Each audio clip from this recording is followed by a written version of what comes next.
The night sky was supposed to be calm, yet in the seconds before everything unraveled, a young paratrooper, standing inside a trembling transport, felt the entire horizon ignite red tracers, rising like burning wires. The Mediterranean below disappearing into a haze of smoke. He could not see the enemy. What he saw instead was something far worse, gunfire coming from the very fleet sworn to protect him. It was one of the darkest moments of friendly fire in World War II, a moment that would later be known as the Sicily airborne disaster. Men faced choices no soldier should ever face: jump into black water, weighted with 70 pounds of gear, or remain inside a burning aircraft falling out of the sky. And as the flames consumed plane after plane, a single haunting question emerged. How could allies mistake their own for the enemy? Less than a year later, those same skies would hold thousands of aircraft during the D-Day air assault, part of the vast Operation Overlord air campaign, AIR. Yet this time the guns stayed silent. No panic, no confusion, no repeat of Sicily. How did the Allies transform catastrophe into clarity?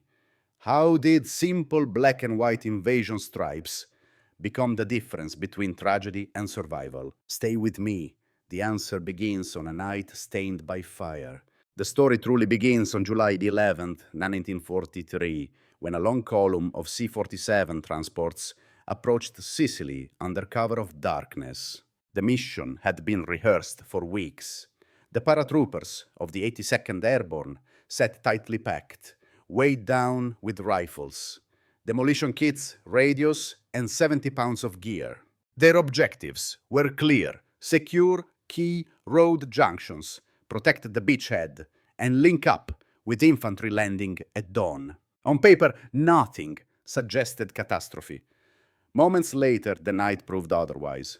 As the formation crossed the final miles toward the coast, every ship in the Allied invasion fleet suddenly opened fire. Tracers carved upward 40mm shells burst at altitude, and the sky turned into a lethal cage. The crews aboard those ships believed they were under attack by German bombers. In those critical seconds, fear, exhaustion, and the chaos of combat erased the thin line between friend and foe. What followed became one of the most devastating episodes of friendly fire in World War II. The event historians would name the Sicily airborne disaster. Inside the transports, the pilots fought to keep control engines sputtering under hits from Allied guns. Some aircraft exploded outright, breaking apart into burning fragments that spiraled into the sea. Others tried to ditch, skimming the waves before disappearing beneath them.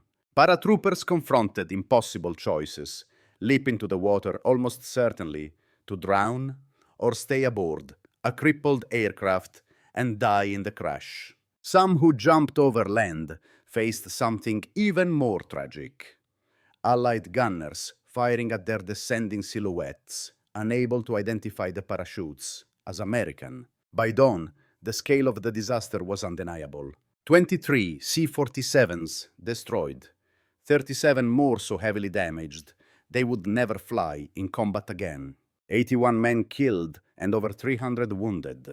Among the dead was Brigadier General Charles Kieran, the Assistant Division Commander, one of the highest-ranking American officers ever lost to friendly fire in World War II. Lieutenant Colonel Reuben Tucker, who survived the drop, walked across a beach littered with wreckage and bodies. Quietly, he made a vow this would never happen again. Not to his men, not to any American soldier. Investigation soon revealed the underlying fractures. Communications between services had broken down. The Navy had not fully received the flight warnings. The Army and Navy used different passwords. The IFF transponders, still early technology, offered no help under such crowded conditions. And human beings shaken from recent German attacks simply could not distinguish a C-47 from a Ju-88 in the dark. There were exceptions, though. A single ship, the USS Jeffers, held its fire. Its crew had been rigorously trained in aircraft recognition, able to identify a friendly silhouette even in chaos. But one well-prepared ship could not compensate for a broken system. Sicily forced a reckoning. The Allies needed more than discipline or electronics. They needed a solution that would cut through confusion instantly, a solution so clear that even a terrified gunner could not mistake friend for foe. No one yet knew what form it would take, but the seed had been planted. And the path toward the later invasion stripes the markings that would define the D-Day air assault. And the entire Operation Overlord air campaign began on that burning night over the Mediterranean. The tragedy over Sicily revealed a painful truth. Even the best trained Allied forces could mistake their own aircraft in the stress of combat. But the Americans were not alone in confronting this. Across the Channel, the Royal Air Force had already been wrestling with a similar problem, one that would unexpectedly provide the Allies with the breakthrough they needed. In late 1942, the RAF deployed the Hawker Typhoon, a fast, low-altitude interceptor, built to counter German FW-190 fighter bombers. The Typhoon was everything the RAF had asked for, powerful, heavily armed, and capable of catching the hit-and-run raids that plagued Britain's southern coast. But it carried a hidden flaw.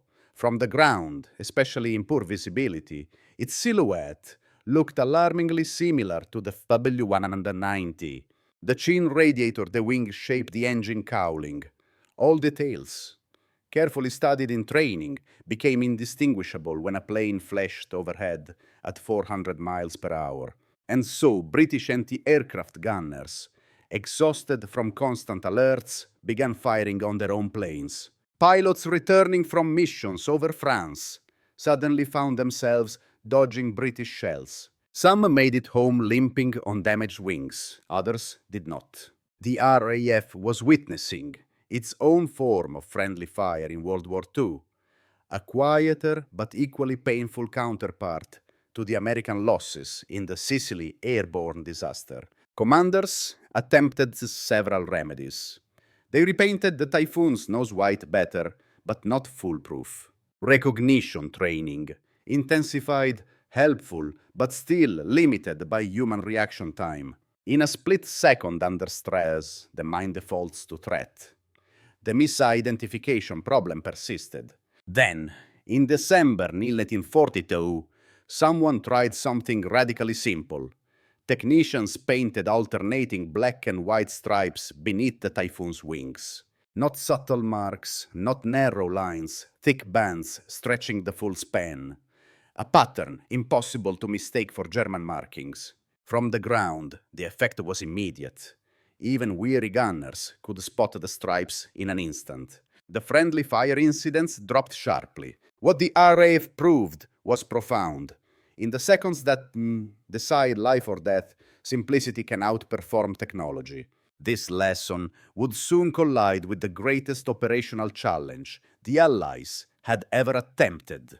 Planning for Normandy revealed that the skies on D-Day would be impossibly crowded. More than 13,000 aircraft would participate in the opening phase of the D-Day air assault, part of the massive Operation Overlord air campaign.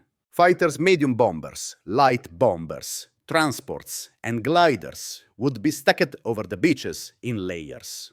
Anti-aircraft guns aboard thousands of ships would be primed to fire at anything that looked remotely hostile. A technical review produced a chilling conclusion. The electronic IFF system would collapse under the sheer volume of signals. If every anti-aircraft gunner had to rely on silhouette recognition or radio confirmation, the results could mimic Sicily on an even larger scale. Hundreds of planes could be lost, not to the Luftwaffe, but to the Allies themselves. Air Chief Marshal Sir Trafford Leigh Mallory studied the reports listened to commanders, and examined the RAF's hard-earned lessons. The decision he made would define the invasion. Every Allied aircraft participating in the assault fighters' transports, bombers' gliders, would be painted with the same unmistakable bands seen on the Typhoon. Bold, high contrast, unmissable, 5 stripes in all, 3 white to black, wrapped around fuselage and wings in exact measured widths. They would become known as the invasion stripes, and they promised to do what no machine could guarantee: prevent a repeat of Sicily. Once the order was issued, the transformation of the Allied air fleet began with almost no warning. On the evening of June 3rd, 1944, just days before the D-Day air assault, ground crews across Britain received a cryptic top priority instruction. Every aircraft participating in the coming Operation Overlord air campaign must immediately be painted with black and white invasion stripes. Not tomorrow, not when convenient, now. Most crews had already spent a full day servicing engines, loading ammunition, and preparing for the invasion. Now they were to work through the night, armed not with wrenches or fuel hoses, but with brushes, rollers, masking tape, and gallons of paint, delivered in trucks with blacked-out headlights. The job was monumental.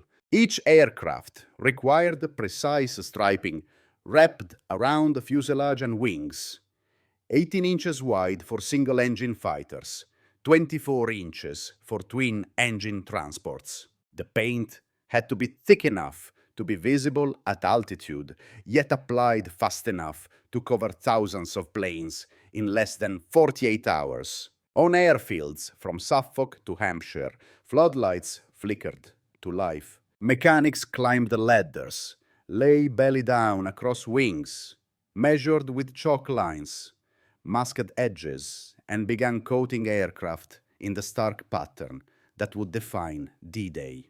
The wind chilled their hands, paint splattered boots and uniforms. Some stripes went on neat and crisp, others were rushed uneven, even sloppy. A few planes would take off with paint still tacky beneath the morning sun. But none of that mattered. What mattered was visibility, instant, unmistakable visibility. The next morning, pilots walked out onto the flight line and froze. Captain Clarence Bud Anderson recalled, staring at his P-51 Mustang, astonished by the size of the invasion stripes engulfing its wings and fuselage. These were not subtle markings. They were declarations. They made every aircraft stand out like a banner across the sky. And yet for pilots who remembered stories of the Sicily airborne disaster, or who had lost friends to misidentification, the stripes meant reassurance. They meant a fighting chance against the deadliest enemy of all their own side's guns. Shortly after midnight on June 6th, the D-Day air assault began. Hundreds of transports carrying 23,400 American and British paratroopers lumbered into the dark sky. Below them waited the greatest naval armada ever assembled, 6,000 ships, bristling with anti-aircraft guns, manned by crews who had been at battle stations for days. Tension ran like electricity through every deck. In Sicily, this moment had ended in horror, but this time, as the formation swept over the fleet, gunners looked up and saw the unmistakable pattern.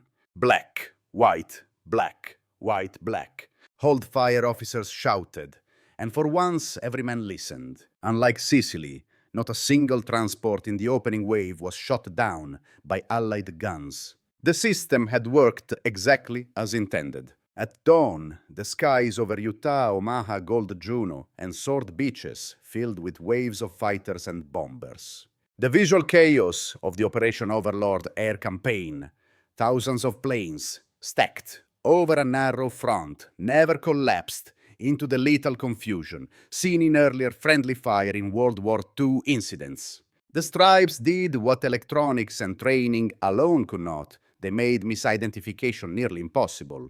Historians estimate that at least 500 aircraft were spared in June 1944 because a gunner looking up through smoke or exhaustion, saw stripes instead of a threat. And in that instant of recognition, lives were saved. For the American High Command, the transformation from the Sicily airborne disaster to the disciplined skies of Normandy represented more than tactical improvement. It was a cultural shift. Senior leaders like Matthew Ridgway understood that mistakes in war are inevitable, but repeating them is a choice. His August 1943 report, written in the shadow of the wreckage over Sicily, argued that tragedy had forced lessons into the open lessons that must be acted upon. The adoption of invasion stripes was one visible sign of that commitment, but it reflected something deeper, a willingness to confront uncomfortable truths within their own ranks. Within the US Army, Air Forces, and the Navy, the stripes symbolized a rare moment of unity across branches often divided by doctrine and tradition. What electronics could not guarantee, what recognition training could not ensure, the stripes accomplished instantly. They spoke the same language to every service. And in a war defined by coordination, combined arms, joint operations, multinational command structures, this mattered profoundly. The success of the Operation Overlord air campaign depended not only on fighter sweeps or bomber runs, but on the ability of soldiers, sailors, and airmen to trust that the sky above them held friends, not threats.